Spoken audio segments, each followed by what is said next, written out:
Bonsoir tout le monde, ici Monsieur Cacahuète et Non. aujourd'hui nous sommes vendredi 3 septembre 2021, il est déjà 23h00. Ça me fait rire d'annoncer les comptes ronds comme ça. Bon, il faut pas grand chose pour me faire rire. Aujourd'hui dans ce nouvel épisode de Parlons DVD, donc je vais vous parler du premier film d'une trilogie, enfin plus ou moins d'une trilogie. Il y a eu un quatrième film, mais il s'agit d'un reboot. Et puis il y a eu une série aussi, je crois. Mais nous en DVD, on a juste la trilogie initiale. Alors la dernière fois, j'avais choisi le film. Je sais déjà plus c'était quoi le film qu'on avait regardé la dernière fois. Tu te souviens, Zou? Comment? Le dernier DVD qu'on avait regardé? C'était le week-end dernier. Ouais, et ça parlait de quoi? C'était un film. J'ai un trou de mémoire. J'ai choisi. Ouais. Est-ce qu'il y avait des vampires? Est-ce qu'il y avait des monstres? Non. Ah, c'était à moitié horreur. À moitié horreur, à moitié pas horreur.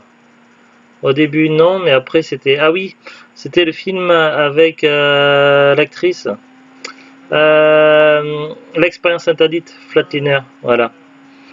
Et donc aujourd'hui, donc c'était au tour de Zou de choisir. Donc elle a choisi une trilogie de films. Donc pour ce soir, je vais vous présenter le premier film de cette trilogie. C'est le Transporteur, un film assez connu, même très très connu, qu'on peut considérer comme un classique, avec Jason Statham, un acteur aussi également très connu et reconnu, notamment pour sa qualité d'acteur dans les films d'action. Mais je crois qu'il joue également dans d'autres types de films, mais on le voit très souvent dans les films d'action. Euh, Autant j'ai vu une bonne poignée de films avec cet acteur-là, autant celui-ci c'était vraiment la première fois. Donc pour moi, j'avais vu aucun film Transporteur, juste le trailer, la bande-annonce que j'avais vu sur Allociné ou YouTube, je sais plus.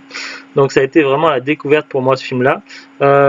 Pour The Glut, tu connaissais déjà d'ailleurs, c'est pour ça que tu m'as conseillé de les acheter lorsqu'on était en brocante.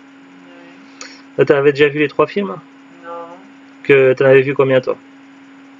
Le 1 sûr, le 2 peut-être, je m'en rappelle plus. Donc tu avais vu au moins le Le 1. 3 sûr que j'ai pas vu. Le 1 tu l'avais vu au moins une fois, plusieurs fois, non, je sais pas. Deux, trois fois peut-être. Donc Zou avait vu au moins le 1, 2, 3 fois, le 2 et le 3 je sais pas. Donc pour moi c'était la découverte. Le 2 certainement une fois. Mm. Le 3 sûr pas. Et donc comme je l'ai dit, on les avait achetés en brocante. Donc j'avais dû payer certainement 1€. C'est le prix en général que je mets en brocante. C'est vraiment exceptionnel si je mets plus d'1€ en brocante. Et c'était il y a quelques années maintenant. Ça fait un moment qu'on n'a pas pu faire vraiment de brocante. Depuis le Covid, on n'a quasiment pas fait. Et cette année, je crois que non. Il devait y avoir une brocante dans ma ville, une brocante très très connue et réputée, mais elle a été annulée donc. Bon, alors le synopsis. Dans les livraisons à haut risque, Franck est toujours là. Dans sa partie, il est le meilleur. Comme les autres, il obéit au code. Règle numéro 1, on ne pose aucune question. Règle numéro 2, on ne doit en aucun cas ouvrir un colis. Règle numéro 3, si on enfreint l'une des deux premières règles, c'est la mort. Pourtant, cette fois-ci, enfin, sa règle numéro 2, elle va lui attirer des ennuis, mais en même temps, s'il n'avait pas fait une pause à un moment donné, une pause casse-croûte, sa règle numéro 2 lui aurait valu la mort aussi. Donc voilà, les règles, c'est pas toujours bon. Alors, pourtant, cette fois-ci, Franck a ouvert le sac posé dans son coffre et a découvert une jeune femme, Lai. On dit, elle s'appelait Lay ou Lai? Je sais plus. Lie parce qu'il faisait un jeu de mots avec mentir en anglais, lie. La situation va rapidement dégénérer et devenir très explosive. Pourquoi tu parles comme ça? Parce que ça fait un petit effet, ça fait un petit côté sketch. En même temps, dans les films d'action, tout ça, ça fait. Ben, maintenant, ils le font plus, mais avant, dans les années 90, quand tu regardais une bande-annonce au cinéma pour un film d'action, en général, t'avais quand même quelqu'un qui mettait le ton comme ça, tout ça. Et ça avait un petit côté kitsch. Moi, je trouvais ça génial. Et ça me manque. Ben, je m'éclate pour une fois à lire le synopsis. Tu me gâches mon plaisir, là. N'hésitez pas à mettre des commentaires si vous aimez bien quand je prends ce petit ton comme ça sur l'amusement. Ou si vous aimez pas comme The Glut. Alors, étoile montante du cinéma mondial, Jason Statham, qui a joué dans The One, Snatch. C'est pas forcément les films qui le mettent plus en valeur, hein. Moi, j'aurais bien vu par exemple Crank, Hypertension 1 et 2, qui sont des films vraiment extraordinaires avec Jason Statham. Et Chou. Ah non, c'est pas lui, c'est l'autre. Non, tu confonds souvent avec Vin Diesel. C'est la même chose avec Non, c'est pas la même tête. Ils ont la même coiffure, mais ils ont pas la même tête. Et Chouki, ils ont peut-être le même coiffeur, les deux. On sait pas. Millennium Bambo. Bah après, c'est la première fois que je voyais cette actrice, je crois. Ça me dit rien, le film Millennium Bambo. Soutenu par François Berléand, féroce, mon idole. Habite de leur charisme cet incroyable film d'action, mêlant avec brio scènes d'action à couper le souffle et scènes de combat parfaitement chorégraphiées par Cory Yuen, le baiser mortel du dragon. Il y a des bonus, on les a pas regardés. Commentaires audio, réalisateur, monteur et chef opérateur, scènes coupées, les coulisses du tournage, scènes multi-angles, comparaison de films, storyboard, galerie photo, clip musical, Nocturnal All Music, bande-annonce des films EuroparCorp. Alors, nous, les conditions de visionnage, donc on a vu le film sur écran plat HD, la télé qui est dans la chambre à côté, via la PlayStation 4 qui a fait office de lecteur DVD. On a choisi de regarder le film en VF, donc doublage VF. Alors, avant de résumer le film un petit peu à notre façon, comme je fais d'habitude, je vais émettre un petit élément de critique, c'est-à-dire sur la technique. Alors, des fois, c'est fait de manière intelligente, mais des fois, c'est pas le cas, et là, c'est le problème avec ce DVD-là, donc je ne sais pas trop si je suis le seul à avoir eu le problème, mais il y a des moments en fait où dans le film les gens parlent en chinois et là du coup ils n'ont pas sous-titré. Le problème des fois on peut forcer le sous-titrage, mais quand on force le sous-titrage, après c'est tout le film qui est sous-titré et c'est pénible d'avoir à la fois la voix en français et le sous-titrage en français. Donc normalement si un DVD a été réalisé de manière intelligente, quand vous mettez le doublage VF, vous n'avez pas à toucher au sous-titrage et lorsqu'il y a des moments où c'est parlé dans une autre langue, c'est sous-titré en français. Là, ben non. Donc il y a beaucoup de moments dans le film, enfin pas tant que ça, c'est pas quand même la moitié, mais il y a quand même beaucoup de moments dans le film avec des scènes où ça parle en chinois, et du coup, ben voilà. Autant si ça avait été de l'anglais, j'aurais pu à peu près déchiffrer, comprendre, mais là en chinois, je connais rien en mandarin, donc voilà. Donc on a loupé peut-être pas mal de scènes intéressantes. Voilà, c'est un petit défaut technique sur le DVD. Donc voilà, un petit reproche que j'avais envie de faire. Alors pour résumer un petit peu le film sans trop spoiler des choses, donc on a Frank en fait, qui est dont son métier est transporteur. Et d'ailleurs du coup c'est vrai que les premiers instants du film m'ont beaucoup fait penser à Taxi. Déjà la ville, donc je sais pas si c'était Marseille ou si c'était pas Marseille. Ça faisait penser à Marseille en tout cas. C'est même toi qui me l'as dit, on dirait Marseille.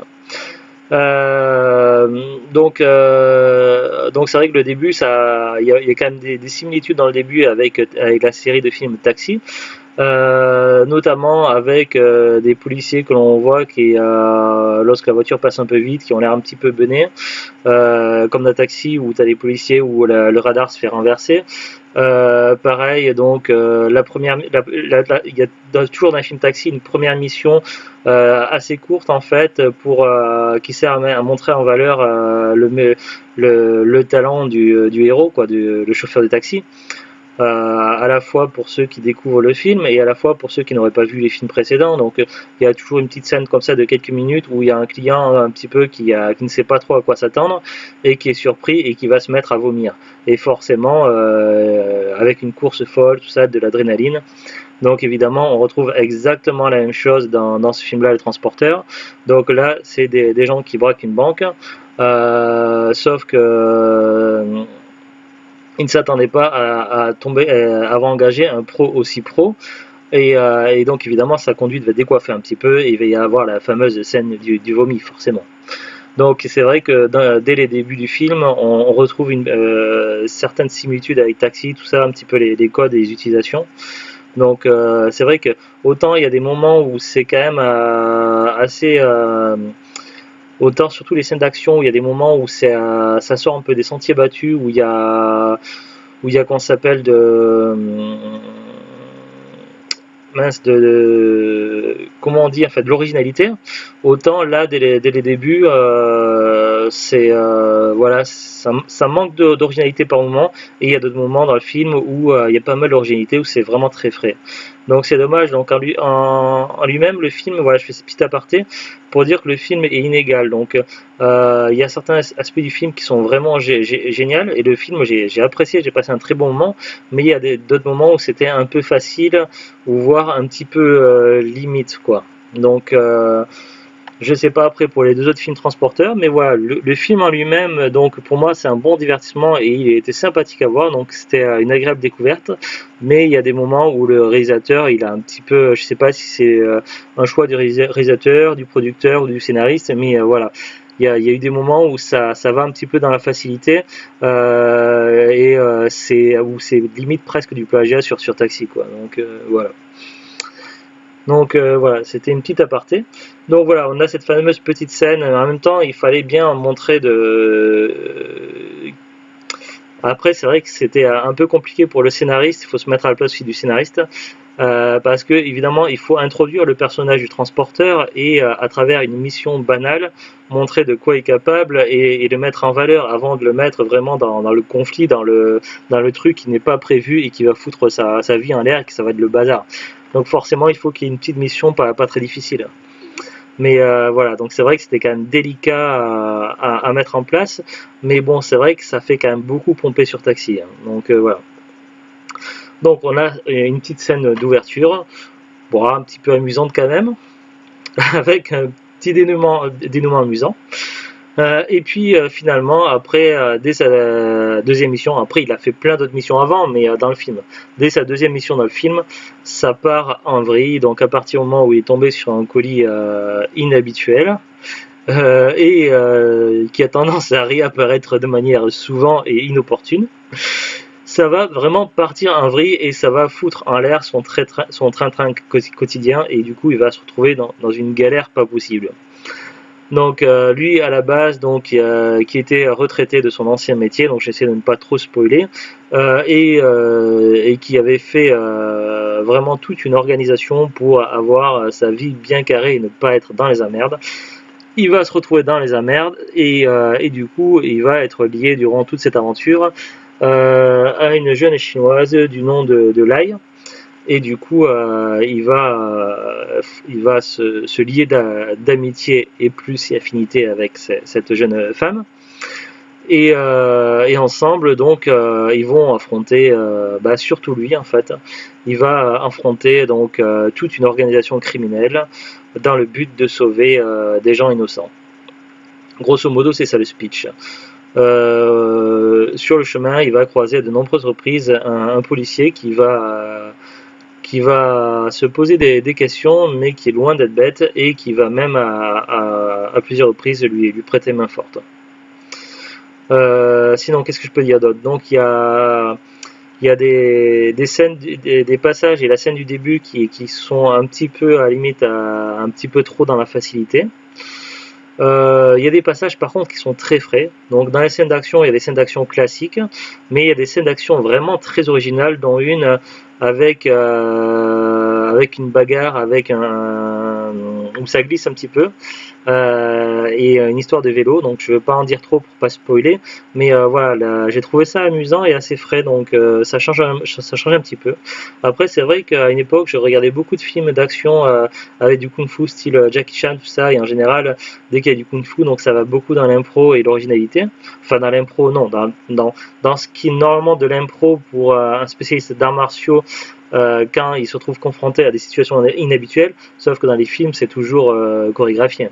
Mais voilà, le kung-fu c'est pouvoir, c'est tout un art, et c'est être capable de pouvoir se battre avec n'importe quoi qui est à notre portée également, et non pas le kung-fu Mandine Caradoc et Perceval dans Kaamelott avec la phase de type boulière ou sporadique. Voilà la petite référence pour ceux qui ont. Donc voilà, donc il y a des scènes d'action qui sont très frais, d'autres plus classiques. Les scènes d'action sont très bien chorégraphiées, on est vraiment sur des scènes d'action de qualité. Ça nous change parce que le dernier film qu'on a vu avec des scènes d'action un petit peu dans le genre, c'était Le Talisman, et les scènes d'action étaient catastrophiques. Pourtant, ils avaient une actrice talentueuse et qui avait été formée dans la même école, je crois, que Jackie Chan, Jet Li et les autres. Mais voilà, c'était une catastrophe, une calamité, le film Le Talisman. Et là, par contre, ça nous a changé un petit peu. Ça faisait un moment qu'on n'avait pas eu de bons films d'action. Et là, les scènes d'action sont très bien chorégraphiées et d'excellente qualité. Donc là, rien à redire. Il y en a même qui sont très originales. Il y a pas mal de scènes qui m'ont amusé, où j'ai souri un petit peu, ou qui m'ont fait un petit peu rire. Bon, rapide, pas le gros rire, quoi. Mais voilà, il y avait pas mal de choses assez sympas dans l'ensemble. Il y a juste une scène dans le début que j'ai trouvé, pas tout début, mais pas au tout début, mais voilà. Et c'est une scène lorsqu'il se retrouve, il a ramené donc la chinoise chez elle, pas chez lui, je veux dire, dans sa maison, et donc il lui sert à manger.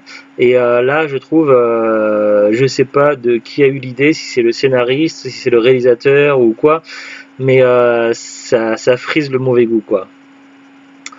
Le gars, il reçoit une chinoise chez elle. Qu'est-ce qu'il fait? Qu'est-ce qu'il lui sert à manger? Il lui sert à manger des nouilles chinoises, et puis après il lui apporte des baguettes chinoises.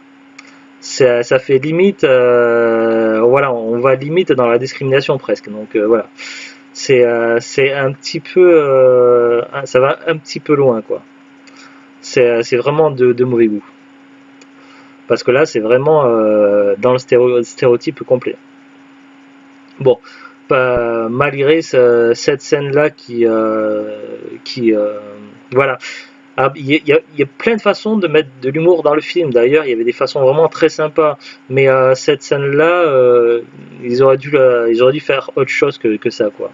Ça, c'était pas approprié, on va dire. Après, voilà. Sinon, il y a plein de trucs sympas. Dans l'ensemble, c'était plutôt pas mal. Donc voilà, il y a juste quelques défauts dans le film. Le film aurait pu être perfectible. C'est dommage parce qu'on était quand même sur quelque chose de très très bonne qualité. Donc c'est pour ça que le film aurait pu être meilleur. Mais bon voilà. Donc les défauts, donc la scène du début qui fait trop taxi. Cette petite séquence là, le fait qu'on n'ait pas les sous-titrages lorsqu'ils parlent en chinois, les gens. Voilà, il y aurait eu qu'un défaut, mais c'est plusieurs petits défauts qui cumulés qui sont un petit peu gênants quand même. Pour cette édition DVD, ils auraient pu faire mieux. Pour les DVD et pour le film en lui-même. Parce que là, je critique le DVD et le film, les deux. Donc voilà. Sinon, les musiques du film sont surprenantes. On a du classique, on a du rap, et on a une super BO à la fin du film pendant le générique. Donc les musiques du film sont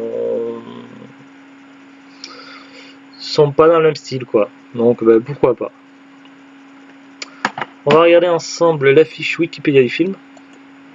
The Transporter en anglais est un film français réalisé par Louis Leterrier et Corey Yuen, sorti en 2002. Le film met en vedette Jason Statham dans le rôle de Frank Martin, un transporteur qui livre n'importe quoi et n'importe où, et sans poser de questions pour le bon prix. Premier opus d'une trilogie, il est suivi du Transporteur 2 en 2005, et du Transporteur 3 en 2008. Avant que celle-ci ne subisse un reboot préquel avec le Transporteur Héritage sorti en 2015.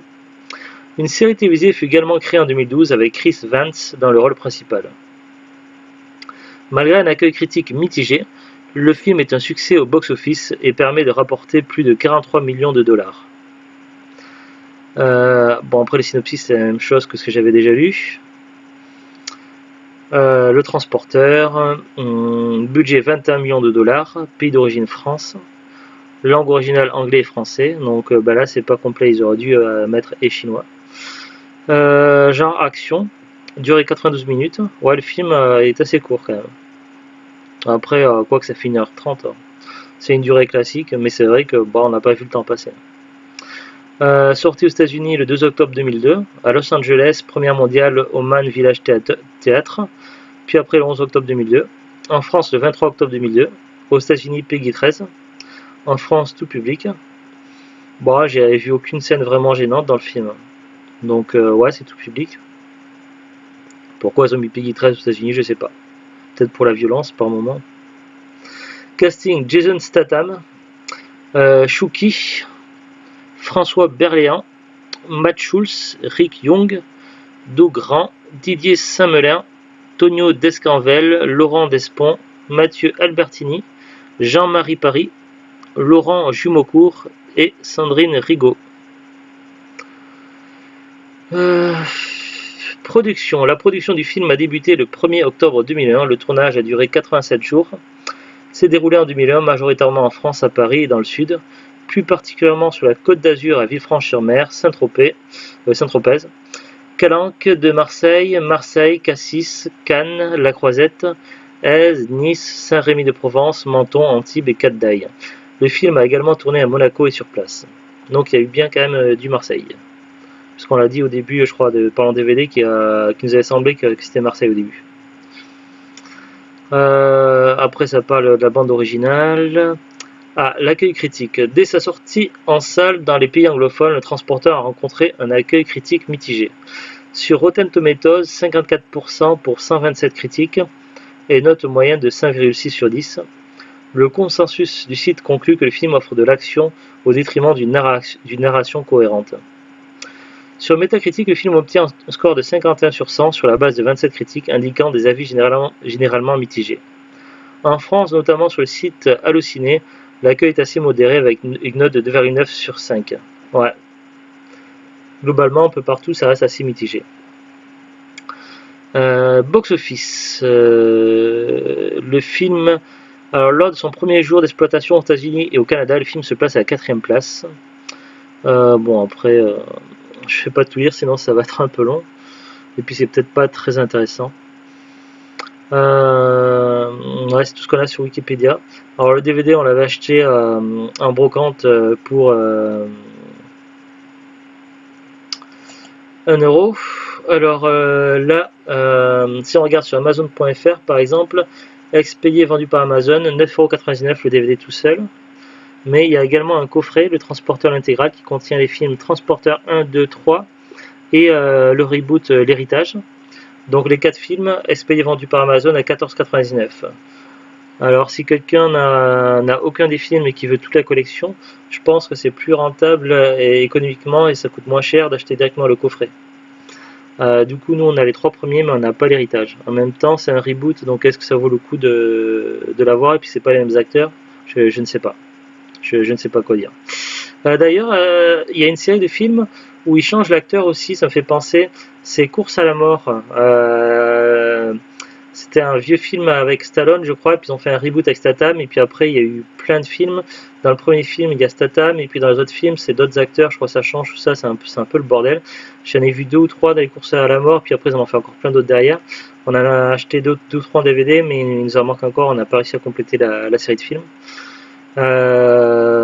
C'est pas mal aussi, Course à la mort. Mais c'est dommage qu'ils aient pas fait un coffret intégral. Donc voilà, après je sais pas...